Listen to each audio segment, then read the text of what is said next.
let's talk about some key properties of the tensor product. So here's the first property. So some properties. So the first one concerns what happens when you take tensor products of direct sums of modules. Okay, so let me tell you what the statement is. So suppose I take a direct sum of two modules M1 direct sum M2 and then try to tensor the resultant with n, then the claim is that this is the same, it's isomorphic to M1 tensor n, this is one module, direct sum M2 tensor n. Okay, so of course now when I say this, we need to be a bit careful with what is it a module over and so on. So let's say this is a tensor product over the ring R.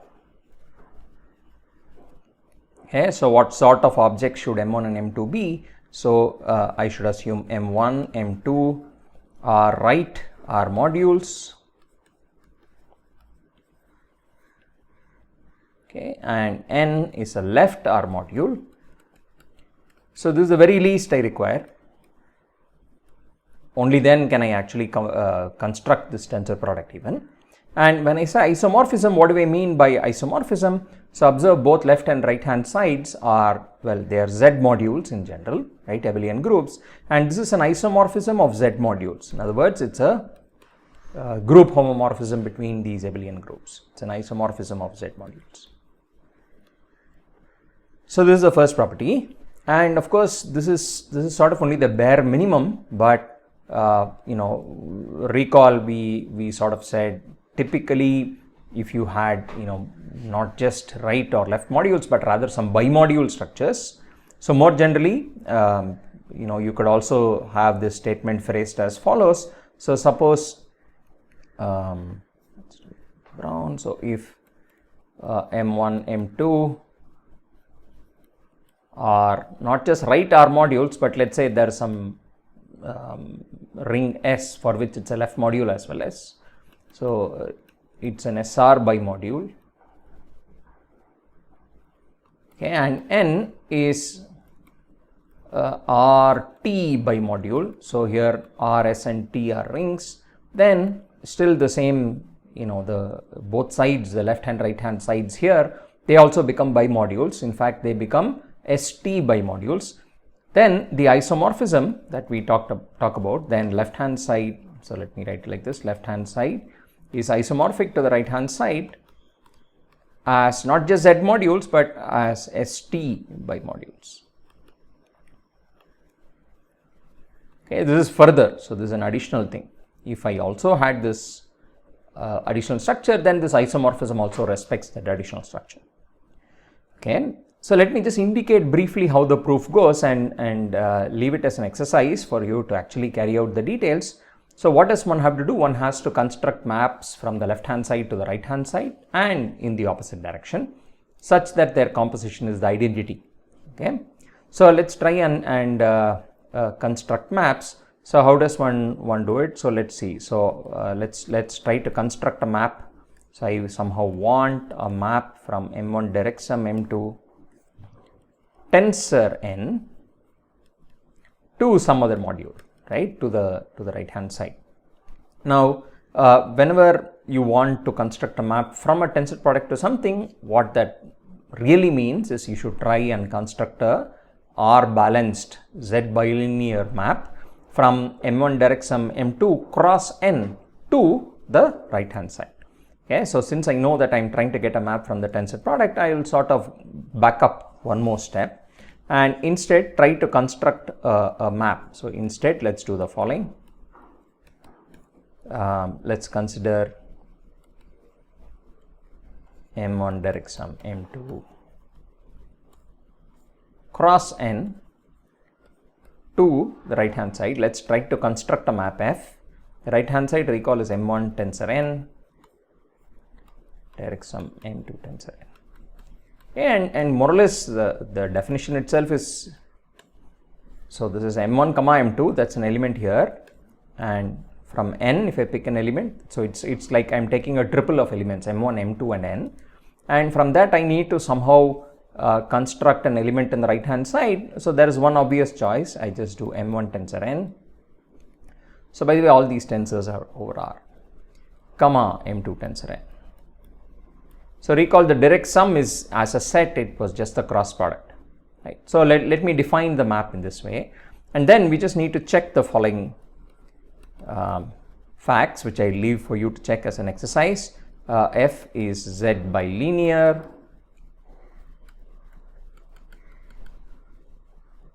and R balanced.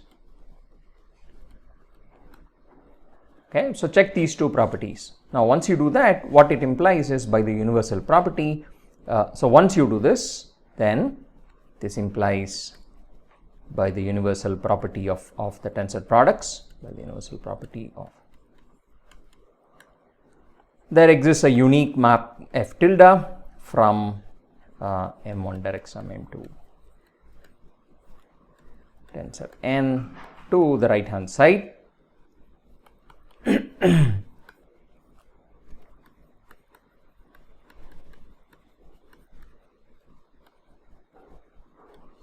Okay, this is what sort of map is this? It's a Z linear map,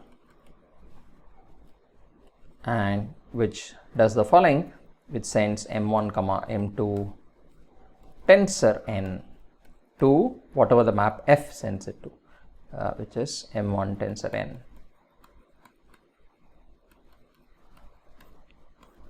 Okay, so what you have managed to do is to use the universal property to construct a map in one direction, and then, you know, by a similar token, similarly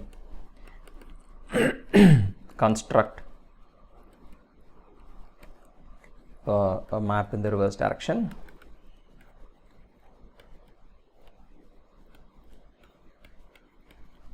Okay, and I mean, you sort of know what it needs to do. We want the composition to be the identity. So just show that there will always exist a map in the reverse direction by sort of again using the universal property of the of direct sums and tensor products. Okay, so let me just say using the universal property of the direct sum and the tensor product. Okay, so recall by the universal property of the direct sum. So recall the direct sum you learnt in categories and functors. This is just the co-product in the category of modules. Okay, modules over, so in this case they are both right R modules if you wish. So this is or Z modules, right? So it depends on what we are talking about, but in general, depending on what ring is the underlying ring, it's a co-product in the category of modules over any given ring.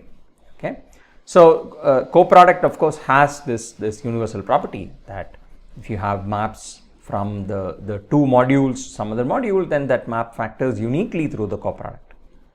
Okay, so use that and use the universal property of the tensor product.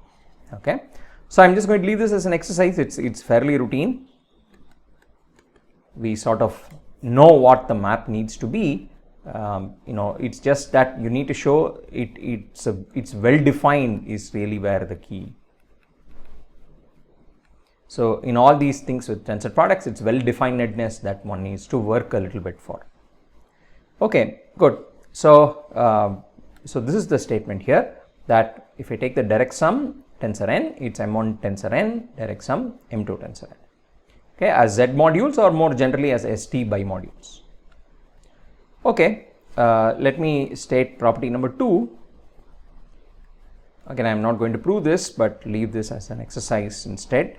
So suppose I have a tensor product of 3 modules. So suppose I do M1 tensor M2, okay, over R, and then I take the tensor product of the answer over a third module. Okay, so now here in general this is over some other ring in general S. Okay, so I want to consider such tensor products, threefold tensor products, where, and now let's just do everything in the bi-module situation most generally. So what do I want M1 to be, where M1 is so it's definitely a right R module, and on the left I need to have some module. So maybe I'll call it T1, maybe we'll just call it T. So it's a TR by module. So I'm just putting in the minimal requirement. It's a TR by module. What is M2? M2 is RS by module. Okay, so suppose I do this, then observe this implies in particular that M1 tensor N2, therefore M1 tensor M2 is a ST by module, sorry, TS by module. Okay, and so since it's a TS by module, the S is on the right, I can further tensor product it over S with some other module M3, provided M3 is a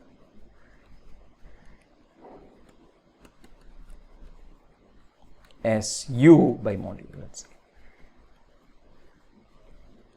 Okay, so I suppose I'm given M1, M2, M3 like this, then this sort of iterated tensor product makes sense. And my claim is that this is isomorphic to, so sort of like an associativity property.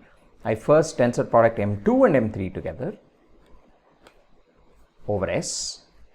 Okay, now the resulting answer is what by module is this now? M2 was an R. This is an RU by module now, the tensor product.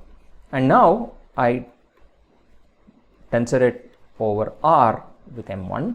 So the resulting answer will become a TU by module. So both sides observe are TU by modules. Okay. So the claim is that this is an isomorphism of TU by modules.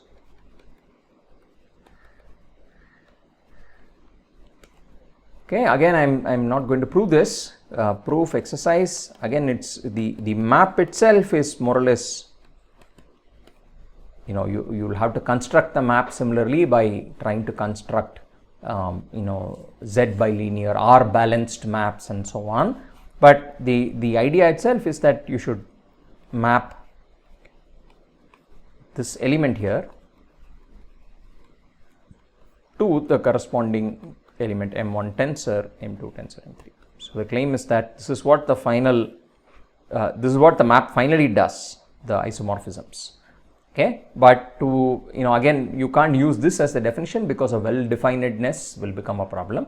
So you go back to the definition, use R balanced maps and bilinearity and so on, and the universal property of tensor products to actually construct these maps in a well-defined fashion. Okay, so this isomorphism that you are looking for does this.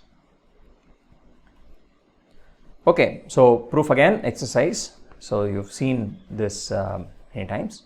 Now property number 3 again, which is but this is special for commutative rings. So let me just say R is commutative. So this is sort of a commutativity property if you wish. So you can think of the first thing as being some kind of distributivity property for the tensor product. Tensor products distribute over direct sums. The second is an associativity property of tensor products. And the third is a commutativity property of tensor products, but that only holds if the ring, the underlying ring R is commutative. Okay, so let R be commutative ring and Mn be R modules.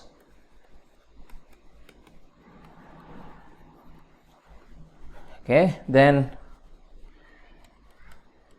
now why do I want this? I want to be able to construct M tensor n as well as N tensor m.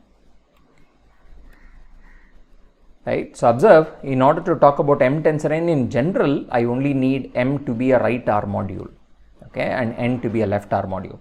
But then on the right hand side, I have them in the opposite order. So then for the right hand side to make sense, I will need M to be a left R module as well, and N should be a right R module. Okay.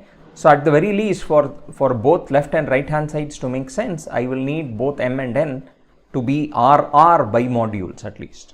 Okay, but that's not enough in general. Just having, you know, a sort of left and right R action is not enough. You know, compatible actions. I need those two actions to be the same action. Okay, only then will this isomorphism work here. So then the claim is that these two things are isomorphic.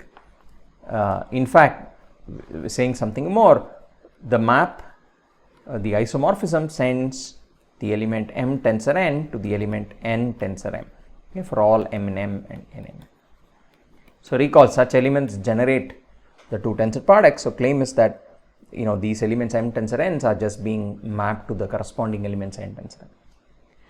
Okay, good. So again, this is a special property for commutative rings, and again quickly let's just prove this. In this case, recall, since R is commutative, the tensor product, I talked about this earlier, can be thought of as having another universal property, which is that if you take R bilinear maps. So now in order to prove this, let's do the following. Let's consider from M cross N to N tensor M. I will define the following map: M comma N going to N tensor N. Okay, consider this map, let's call it F. Now observe the key property of F is that F is R bilinear, then F is actually R bilinear. So recall, this was an additional property. This is not just R balanced, it's a little bit more for commutative rings. So why is it R bilinear? Well, because of the way the actions are. So again, proof exercise, check that in fact this is R bilinear, and here is where you will use the commutativity of R. Now because F is R bilinear, which implies by the universal property, and this is the extra universal property which holds for the commutative case. There exists a unique F tilde. What sort of map is this? R linear map from M tensor N to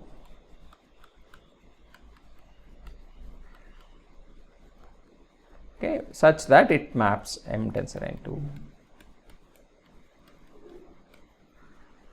and that's all we need, because observe F tilde itself is its own inverse. If you do it twice, it's clearly the identity map. Okay, so I mean, maybe I shouldn't call the other map F tilde. So maybe there is a map which does a similar thing in the opposite direction. So maybe we should say switch the roles of N and N similarly.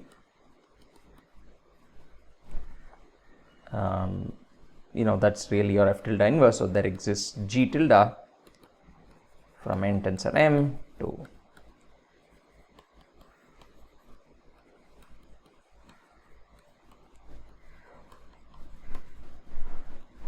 this is again an R linear map. And then observe that F tilde and G tilde are clearly inverses of each other. So this is the identity on N tensor M.